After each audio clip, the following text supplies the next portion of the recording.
ক্রমশ এক জটিল পরিস্থিতির দিকে বাংলাদেশ যাচ্ছে। যদিও আমি বিশ্বাস করি এবং মনে করি যে মানুষকে আশা জাগিয়ে রাখা, উৎসাহ দেওয়া, অনুপ্রাণিত করা, ইতিবাচক কথাবার্তা বলা, সেগুলো আমাদের মতো যারা আমরা কথাবার্তা বলি তাদের প্রধান কাজ। কিন্তু জোর করে সেটা করা আমার মনে হয় খুব একটা ভালো কাজ নয়। সেটা আরও জটিল করে তোলে সমস্যাকে এবং দেশবাসীকেও বা যারা আমাদের কথা শোনেন তাদেরকে বিভ্রান্ত করা হয়। আমি অনেকদিন ধরে বলছিলাম যে এই সরকারের অধীনে খুব ভালো নির্বাচন আশা করা সম্ভব নয়, উচিত নয়, এবং নির্বাচনটা আমি ফেব্রুয়ারিতে দেখি না। আমি আমার কথা থেকে একদমই সরে যাইনি। আমি ফেব্রুয়ারিতে নির্বাচন দেখি না। যদি কোনো নির্বাচন হয়ও সেটা আসলে কোনো মানদণ্ডেই একটা নির্বাচন হবে, একটা ফার্স্ট সিলেকশন হতে পারে, এবং এই নির্বাচনের ফলাফলও যেভাবে দেখছেন সেভাবে হবে মনে করবার কোনো কারণ নেই। এবং নির্বাচনের দিনও ভণ্ডুল হয়ে যাবার আশঙ্কা আছে, অনেক ক্যাজুয়ালিটির আশঙ্কা আমি করি। এবং যে কথা আমি শুরু থেকেই বলছিলাম, আমি আবারও পরিষ্কার করি, কোনো রাজনৈতিক দলের সঙ্গে আমার কোনো সম্পর্ক নেই। আমি কখনো রাজনীতি করব না। ছাত্রজীবনে করেছি, ছাত্রজীবনে ছেড়েছি। বিএনপি দিন যত যাবে তার গ্রাউন্ড সে লুজ করবে এবং তার সম্ভাবনাটা নষ্ট হয়ে যাবে। এবং ফেব্রুয়ারিতে নির্বাচন হলে সেটা আমার ধারণা ফলাফলের মধ্য দিয়েও প্রকাশিত হতে পারে। এর বেশি কিছু আমি বললাম না, বলাটা উচিত হবে না এখন আমার। কিন্তু আমি মনে করি যে রাজনীতিটা পরিবর্তিত পরিস্থিতিতে বিএনপির করা উচিত ছিল, যে সাহসটা দেখানো দরকার ছিল, যে লিডটা বিএনপির নেওয়া দরকার ছিল, বিএনপি সেটা নিতে ব্যর্থ হয়েছে। ডাকসুতে জিতলেই কেউ জাতীয় নির্বাচনে যেতেন না, যেমন একথা ঠিক। 1973-এর নির্বাচন থেকে পরবর্তী বিভিন্ন নির্বাচনে প্রমাণিত হয়েছে, সেটা ঠিক। কিন্তু সেই 70-এর দশক, 80-এর দশক কিংবা 90-এর দশক আর এই 2025 অনেক ভিন্ন। বহু বছর মানুষ ভোট দেয় না, আমরা জানি না আসলে মানুষের মাইন্ডসেটে কী ঘটছে। ফ্লোটিং ভোটারদের কথা আমরা জানি 20%, নতুন ভোটার 4 কোটি তরুণ, তাদের মাইন্ডসেট আসলে আমরা খুব ভালোভাবে জানি না। নারী ভোটাররা যারা মাত্র পুরুষদের চেয়ে 1% কম, এবং তারা যথেষ্ট এম্পাওয়ার্ড এখন সিদ্ধান্ত গ্রহণ প্রক্রিয়ায়। অ্যাটলিস্ট তারা নিজের মতামতটা স্বামী বা সন্তান বা ভাই বা বাবা দ্বারা প্রভাবিত হয়ে সব সিদ্ধান্ত তারা নেন না। এই জায়গাগুলো খুব গুরুত্বপূর্ণ। যে প্রশ্নটা, যেমন আমি ডাকসুর কথা বলছিলাম, চাকসু নির্বাচন হচ্ছে, রাকসু নির্বাচন অত্যাসন্ন, ফলাফল কিন্তু একই ধারায় যাবে বলে আমার ধারণা, এবং একই ধারায় যাবে। এখন এখানে আপনারা বলতে পারেন যে আপনিই তো বলছেন যে এই নির্বাচনের ফলাফল ওটা কিছু হয় না, আবার হয়ও। ওই যে আমি পরিবর্তিত পরিস্থিতির কথা বললাম। আর আমি বরাবরই বলে আসছিলাম, আমার ক্যাম্পেইনটা প্রধানত ছিল যে জাতীয় নির্বাচন সবার আগে, বাকি সব নির্বাচন তার পরে। আগে আমাদের গ্রাউন্ডটা, পলিটিক্সের যে গ্রাউন্ড, সেটা সেটেল হোক, আমরা একটা স্থিতিশীলতার মধ্যে যাই। তো সেটা কেউ আসলে শোনেননি, এবং বিএনপির মধ্যে একটা ধারণা ছিল যে তাদের কেউ টাচ করতে পারবে না। বাট তাদের ঘাড়ে যে বিভিন্ন শক্তি এখন নিঃশ্বাস ফেলছে, সেটা তারা আমলে নেননি। একটা আবহ তৈরি করেছে সরকারের দিক থেকে, সেটা তৈরি করা হচ্ছে সরকার সব রাজনৈতিক দল তার সঙ্গে, একমাত্র ফ্যাসিস্টরা বাদে, মানে আওয়ামী লীগ বাদে।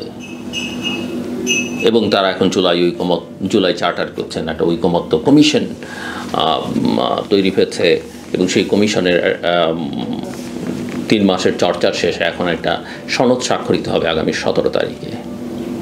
প্রথম কথা হচ্ছে যে নিবন্ধিত যে রাজনৈতিক দলগুলো আছে, আমার হিসেব যা বলে অন্তত 30টি রাজনৈতিক দল এই ডায়ালগের প্রসেসের মধ্যে ছিল না, যাদেরকে ডাকাই হয়নি। আচ্ছা, 30টির মধ্যে আপনি ধরেন যে আওয়ামী লীগকে সরকারি আদেশে, নির্বাহী আদেশে তার কার্যক্রম স্থগিত করা হয়েছে, আওয়ামী লীগকে আপনি বাদ রাখলেন, বাকিরা নেই। যাদের নিয়ে চর্চা করা হয়েছে, এই ডায়ালগ হয়েছে বা ধারণা করা হচ্ছে যারা সবাই মিলে এখন স্বাক্ষর করবেন, আমার ধারণা মোটামুটি বেশ কয়েকটি না হলেও অন্তত কয়েকটি রাজনৈতিক দল, 4-5-7টা হতে পারে, তারা এই সনদে স্বাক্ষর করবেন না 17 তারিখে। এবং পরিস্থিতি জটিলতা দেখেন, আমি নিজে যখন সরকারকে নিরপেক্ষ বলি না, অনেকে অসন্তোষ প্রকাশ করেছে। এখন এনসিপি বলে যে এই সরকার নিরপেক্ষ নয়, তারা উপদেষ্টাদের বিরুদ্ধে প্রতিনিয়ত কথা বলছে এবং উপদেষ্টাদের এক্সিট নিয়েও এনসিপি নেতারা কথা বলছেন, স্বয়ং নাহিদ ইসলাম কথা বলছেন। বিএনপি প্রশ্ন তুলছে যে কোনো উপদেষ্টার কার্যক্রম তাদের ভালো লাগছে না, প্রশ্নবিদ্ধ, ষড়যন্ত্রের গন্ধ তারা পায়। একই কথা জামায়াত ইসলামের নায়েবে আমির ডক্টর আব্দুল্লাহ তাহের, তিনিও বলছেন। তিনি তো আরও ভয়ঙ্কর কথা বলেছেন, এই উপদেষ্টারা ষড়যন্ত্রে লিপ্ত, এই উপদেষ্টারা কে কি বলছেন, কার সঙ্গে কি আছে যোগাযোগ, তাদের সব কিছু রেকর্ড করা আছে এবং সময় মতো ছেড়ে দেওয়া হবে। অর্থাৎ আমরা যে ফোন আলাপ রেকর্ডের কথা বলি বা বিভিন্ন মিটিংয়ে এই যে লুকিয়ে অন্যের কথা ধারণ করবার কথা বলি, যেগুলো নিয়ে আমরা দীর্ঘদিন সমালোচনা করছিলাম, সেটা হয়ে গেছে অলরেডি। কিন্তু সেই সমালোচনার চেয়ে বড় কথা যে এই উপদেষ্টাদের বিরুদ্ধে অনেক কিছু রেকর্ড করা আছে এবং সেটা তারা প্রচার করে দেবেন। সেটা প্রচার করলে আমি মনে করি যে মিস্টার আব্দুল্লাহ তাহের, অন্তত এটুকু আমি বিশ্বাস করি, আমি তাকে খানিকটা ব্যক্তিগতভাবে চিনিও, তিনি আমার শোতেও আগে এসেছেন অনেক আগে, তিনি মিথ্যে বলছেন না, অন্তত এই জায়গায় মিথ্যে বলছেন না। চিত্রটা কি দাঁড়াবে? তারপরে ধরেন এই যে উপদেষ্টাদের দুর্নীতির খবর যেভাবে বেরোচ্ছে নানা মাধ্যমে, নানা পত্রপত্রিকায়, সোশ্যাল মিডিয়াতে, এবং তাদের যে পারফরমেন্স, এবং তাদের একটা বড় অংশই যে কোনো দিন আপনি বিবেচনা করলে দেখবেন দেশের বাইরে। কেন তারা দেশের বাইরে? কি তারা অর্জন করছেন? কি দেশের জন্য নিয়ে আসলেন? আমি তো বাইরের দুনিয়া থেকে দুঃসংবাদ ছাড়া কোনো ভালো সংবাদ বাংলাদেশের জুড়ে দেখি না। আর যেগুলো ভালো সংবাদ বলে প্রচার করা হয় একই স্টাইলে, আগের স্টাইলে, সেগুলো হচ্ছে রুটিন ওয়ার্ক। ওটা আপনি এফোর্ট দিলেও পেতেন, না দিলেও পেতেন। অনেকে মন খারাপ করবেন, আমার সমালোচনা করবেন।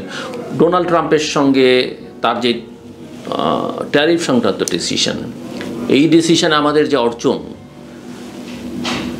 কোত্থেকে কমিয়ে কত আনা হচ্ছে, আমি মনে করি না এটা আমাদের নেগোসিয়েশনের ফল। নেগোসিয়েশনটা ছিল রুটিন। এটা ট্রাম্প অ্যাডমিনিস্ট্রেশনের ডিসিশন, সে কাকে দেবে, কতখানি সুবিধা কাকে দেবে না, ওই সিদ্ধান্ত তার নেওয়া আছে। বাকিটা রুটিন ওয়ার্ক। এবং এত এত খবর পত্রপত্রিকায় প্রকাশিত হবার পর প্রফেসর মোহাম্মদ ইউনূস একজন উপদেষ্টার বিরুদ্ধে কোনো ব্যবস্থা নেননি।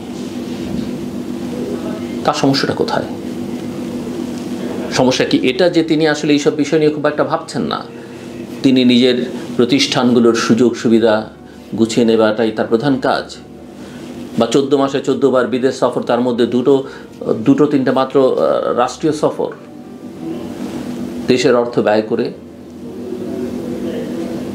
জানি না সেই কারণে তিনি করছেন কিনা, বাট সবার মধ্যে এক ধরনের নাইভিটি, কিছুই বোঝেন না, কিছুই, সব শিশুসুলভ আচার আচরণ। কিন্তু শিশুরা আবার অন্যায় অপকর্ম থেকে নিজেকে একজনও দূরে রাখছেন না। কথাবার্তায়, আচরণে 53 বছরে 54 বছরে কিছু হয়নি যারা বলছেন 1 বছরে পারবেন না, কিন্তু লুটপাট দুর্নীতি সেটা তো ঠিকই করতে পারলেন। আসেন এবার সবচেয়ে ভয়ঙ্কর জায়গা যেটা এখন তৈরি হচ্ছে দেশের জন্য, সবচেয়ে দুর্ভাবনার বিষয়, সেটা হচ্ছে আমাদের স্বাধীনতা সার্বভৌমত্ব রক্ষার যে প্রতিষ্ঠান, সেনাবাহিনীকে বিতর্কের মধ্যে দেওয়া হচ্ছে। সেনাবাহিনীকে এক ধরনের অস্থিরতার মধ্যে ঠেলে দেওয়া হচ্ছে। আমরা কোনো অবস্থাতেই 75-এর পুনরাবৃত্তি চাই না। আমরা আমাদের সেনাবাহিনী সুশৃঙ্খল, ইয়েস, একথা বলতে দ্বিধা নেই। আমি বিশ্বাস করি আমাদের সেনাবাহিনীর যারা আছেন তারাও এতে মন খারাপ করবেন না বা অস্বীকার করবেন না যে সেনাবাহিনীর কতিপয় সদস্যের বিভিন্ন সময়ে সেই স্বাধীনতা উত্তর কাল থেকেই পর থেকেই কারো কারো ভূমিকা সেনাবাহিনীকে প্রশ্নবিদ্ধ করেছে, বিতর্কিত করেছে। তাদের কারো বিচার হয়েছে, কারো বিচার হয়নি। বিচারটা হওয়া দরকার, কিন্তু সেটা অফকোর্স সেনাবাহিনীর শৃঙ্খলা বজায় রেখে তার আইনের মধ্য থেকে সেটা করা উচিত। এই প্রতিষ্ঠান যদি অস্থির হয়ে ওঠে, এই প্রতিষ্ঠানের ভেতরে যদি অস্থিরতা তৈরি হয়, আমাদের দেশের জন্যে ভয়ানক বিপদ ডেকে আনবে। আমরা অনেক কিছু বলতে পারি, অনেক কিছু অস্বীকার করতে পারি, কিন্তু একথা তো বাস্তব সত্য যে জুলাই অভ্যুত্থানে যদি সেনাবাহিনী জনগণের পাশে, ছাত্রদের পাশে না দাঁড়াতো, এই অভ্যুত্থানের রূপ নিত কিনা, $1 মিলিয়ন কোয়েশ্চেন। 1990ও সেই একই কথা। জেনারেল ওয়াকারের মতো, জেনারেল নুরুদ্দিন বা জেনারেল নুরুদ্দিনের মতো জেনারেল ওয়াকার যদি না দাঁড়াতেন 90 সালে, জেনারেল নুরুদ্দিন যদি না দাঁড়াতেন জনগণের পক্ষে, এবং সমর্থন যদি জেনারেল এরশাদের কাছ থেকে প্রত্যাহার করে নিতেন, সেই অভ্যুত্থানে সেদিন সফল হতো কিনা একটা বড় প্রশ্ন। আমরা এই যে বিতর্কিত সেনাপ্রধানকে সরিয়ে দিতে হবে, তার বিরুদ্ধে ওই জেনারেলদের এটা করতে হবে, কু হচ্ছে, এটা হচ্ছে, ওটা হচ্ছে, সেনা ক্যান্টনমেন্ট করে দেবে, এগুলো দেশের জন্য কোনো অবস্থাতেই কল্যাণকর নয়, কোনো অবস্থাতেই কল্যাণকর নয়।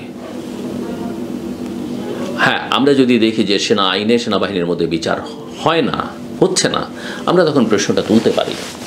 সেনাবাহিনী নিয়ে আগের মতো যে আর আলোচনা করা যাবে না, সেই জায়গাটা থেকে বাংলাদেশ অনেকখানি সরে এসছে। এটা কোনো কোনো ক্ষেত্রে ইতিবাচক হয়তো, কিন্তু তারপরও মাথায় রাখতে হবে আমরা যেন প্রতিষ্ঠানগুলোকে প্রশ্নবিদ্ধ না করি, বিতর্কিত না করি। রাষ্ট্রপতিকে নিয়ে অনেক কথা হচ্ছে, রাষ্ট্রপতির ছবি নামিয়ে ফেলা হচ্ছে। তিনি রাষ্ট্রপতি থাকবেন, আপনার দেশের আইন অনুযায়ী আপনি রাষ্ট্রপতির ছবি সরকারি অফিসে থাকবে, সেটা আপনি নামিয়ে ফেলেন কিভাবে? এখন আইসিটি অ্যাক্ট, এই আইসিটি অ্যাক্ট কখন তৈরি হয়েছিল, কিভাবে তৈরি হয়েছিল, কোন বিচারের জন্য তৈরি হয়েছিল, সেই বিচার যখন হয় সেই বিচারের সময় কার কী ভূমিকা ছিল, এখন তারা কে কোন দায়িত্বে, এগুলো নিয়ে প্রশ্ন উঠতে শুরু করেছে। এবং সেনা কর্মকর্তাদের যারা অভিযুক্ত তাদেরকে সিভিল কোর্টেই বিচার করতে হবে, আনতে হবে। এই বয়ান যারা হাজির করছেন চোরের সঙ্গে, এটা আমার মনে হয় ঠিক নয়। আমি ব্যক্তিগতভাবে ভিন্ন মত পোষণ করি। আমি অপরাধীদের বিচার চাই, কিন্তু আমি বিশ্বাস করি আমাদের সেনাবাহিনী প্রতিষ্ঠান হিসেবে এখনও যে তার মর্যাদা আছে জাতীয় এবং আন্তর্জাতিকভাবে, তার যে নিয়মকানুন আছে, তার মধ্যে দিয়ে অপরাধীদের বিচার করবার জন্য সেনাবাহিনী যথেষ্ট। মনে রাখতে হবে সেনাবাহিনীকে, মিলিটারিকে, সিভিল মিলিটারি এই সম্পর্কটা, এটাকে গুলিয়ে ফেললে, মিলিয়ে ফেললে সেটা সিভিলিয়ানদের জন্য ভালো হয় না, মিলিটারির জন্য ভালো হয় না। তেল আর পানি যেমন মেশে না, কিন্তু পানিও গুরুত্বপূর্ণ, তেলটাও কখনো কখনো গুরুত্বপূর্ণ। এটা আমাদের মাথায় রাখতে হবে। আমরা হয়তো সিভিলিয়ানরা সবসময় সেনাবাহিনীকে গুরুত্বপূর্ণ মনে না করতে পারি, কিন্তু মনে রাখতে হবে কখনো কখনো তারাই সবচেয়ে গুরুত্বপূর্ণ হয়ে ওঠে। একবার ভাবুন 1971 সালে 25শে মার্চ রাতে যখন পাকিস্তান হানাদার বাহিনী বাংলাদেশে আক্রমণ করলো, রাজনৈতিক নেতারা যখন অনেকে নিরাপদ আশ্রয়ে গেলেন, পালিয়ে গেলেন, অথবা গোপন আস্তানায় চলে গেলেন, যেতে বাধ্য হলেন, কেউ কেউ গ্রেফতার হলেন, তখন সেনাবাহিনীর মাত্র একজন মেজর জিয়াউর রহমান চট্টগ্রামের কালুরঘাট থেকে যে ঘোষণা দিলেন, প্রথমে নিজেকে রাষ্ট্রপতি বলে এবং পরে বঙ্গবন্ধু শেখ মুজিবুর রহমানের পক্ষে, সেই ঘোষণা মানুষকে অনুপ্রাণিত করেছে। একজন মেজরের বয়স কত, কিন্তু ইস্যুটা জিয়াউর রহমান মেজর তা নয়। মানুষ তখন দেখলো যে এই পাকিস্তানি হামলার বিপক্ষে, এই পাকিস্তানি সামরিক জান্তার বিপক্ষে, তার এই আক্রমণের মুখে এই লড়াইটা করতে পারে। সো যে কথা বলছিলাম যে ওই মেজর, তার বয়স, জিয়াউর রহমান নাম, পূর্ব বাংলার, পূর্ব পাকিস্তানের একজন অফিসার, সেটা গুরুত্বপূর্ণ নয়। গুরুত্বপূর্ণ হচ্ছে তার পোশাক, গুরুত্বপূর্ণ হচ্ছে যে এই লড়াইটাতে, এই পাকিস্তান সেনাবাহিনীর বিরুদ্ধে, পাকিস্তানের বিরুদ্ধে লড়াইটাতে আমাদের সেনাবাহিনী বা সেনাবাহিনীর ভেতরকার কেউ কেউ আমাদের সঙ্গে আছে, বা একজন সামরিক বাহিনীর সদস্য এই ঘোষণাটা দিয়েছেন, সেটা মানুষকে অনেক সাহস অনুপ্রাণিত করেছে। অনেকে অনেক কথা রাজনৈতিক কারণে এরপরে বলেছেন বটে, কিন্তু আওয়ামী লীগ নেতাদের বইতেও, সেটা একে খন্দকারের বই বলেন আর তাজউদ্দিন আহমেদের বই বলেন, এই ঘোষণা যে মানুষকে কত সাহস শক্তি জুগিয়েছে সেটা সহজেই বোঝা যায়। এবং সেই কারণেই এই কোটি কোটি মানুষ, 7.5 কোটি বাঙালির যে লড়াই সংগ্রাম 25 বছরের, সেই লড়াইটা যখন যুদ্ধে, সেই সংগ্রামটা যখন যুদ্ধে রূপান্তরিত হলো, সেই যুদ্ধে মাত্র কয়েকজন সামরিক অফিসার কিন্তু যুদ্ধে নেতৃত্ব দিয়েছেন। একজন কর্নেল ওসমানী সর্বাধিনায়ক হয়ে গেলেন মুক্তিযুদ্ধের, আর বাকি তো সব মেজর কর্নেল, লেফটেন্যান্ট কর্নেল, লেফটেন্যান্টরা, major Zia, major Shafiullah, major Khaled Mosharraf, colonel Taher, মানে এরাই সব, মেজর জলিল,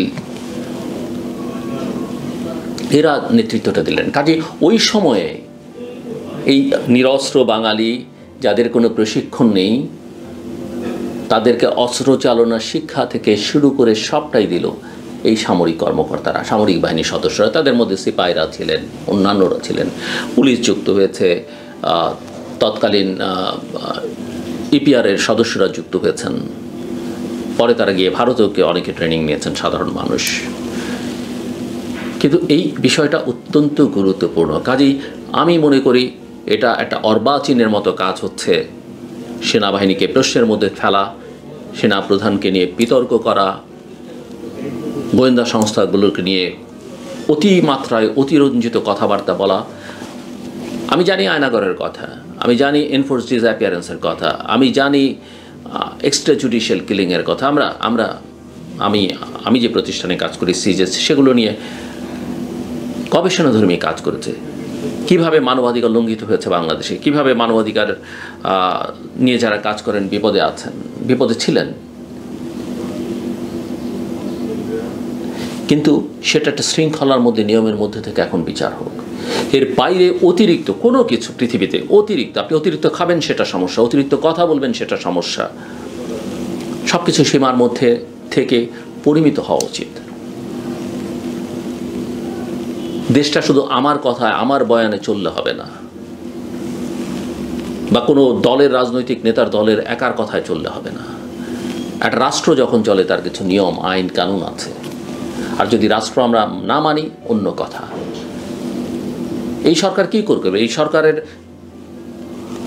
এই সংবিধানের আওতায় শপথ নেওয়া সরকার, সেই সরকার কিভাবে সংবিধানকে ছুঁড়ে ফেলে, সংবিধানকে অস্বীকার করে? সম্ভব নয়। একটা রাখতে গেলে আরেকটা টিকবে না। কথাগুলো গভীরভাবে বিবেচনা করা দরকার। আমি বারবার বলছি, বহুদিন ধরে বলছি, এবং আমি সেটা আওয়ামী লীগ সরকারের আমল থেকে বলছি, বাংলাদেশ একটা প্লেগ্রাউন্ডে পরিণত হতে যাচ্ছে।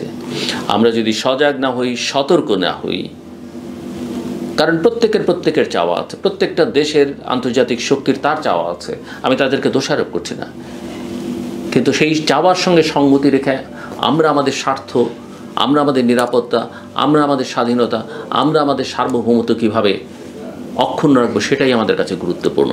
আমি বলছি না আপনি মার্কিন যুক্তরাষ্ট্র, চায়না, ভারত, পাকিস্তান কারোর সঙ্গে লড়াই করেন, বিরোধে জড়ান, এমনকি মিয়ানমারের সঙ্গে আমি বিরোধে জড়াতে বলছি না, কিন্তু আপনার শক্তিটা আপনাকে প্রদর্শন করতে হবে। যে কারণে আমরা বলছি সবসময় আমাদের মিলিটারি ডিটারেন্সের কথা, আমাদের সশস্ত্র বাহিনীকে আরও শক্তিশালী করা উচিত, যুদ্ধের জন্য নয়, প্রত্যেকে যেন আমাদের হিসেবের মধ্যে রাখে।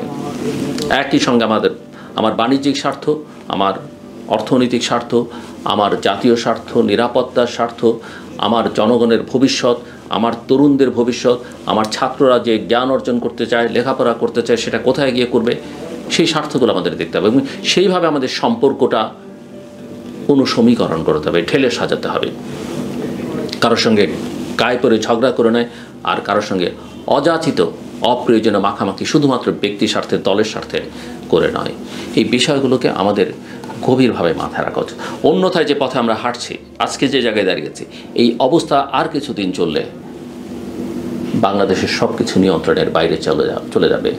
যত বড় বড় কথা, যত বড় বড় নেতা, আমাদের মাত্র সাংবাদিকরা, সুশীল সমাজের ব্যক্তিবর্গ বা সামাজিক যোগাযোগ মাধ্যমে প্রভাব বিস্তারকারী ব্যক্তিবর্গ বলুন না কেন, আখের কিছুই রক্ষা করতে পারবেন না।